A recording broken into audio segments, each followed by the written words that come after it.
comprei, te lavei, te remi, te santifiquei. Eu vejo e contemplo o que você passa, mas na sua vida não falta minha graça. Eu tenho ouvido todos os seus pedidos, não fechei meus olhos, vou mostrar que sou contigo.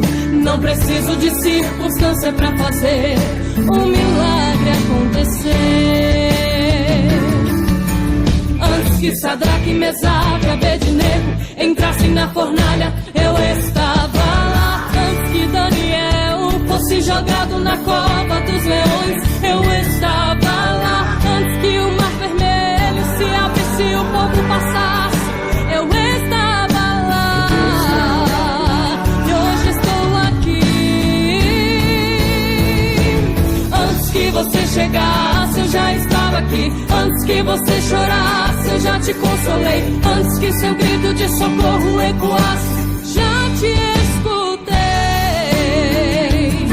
Você está nas minhas mãos, acalma esse coração pra receber o que eu preparei.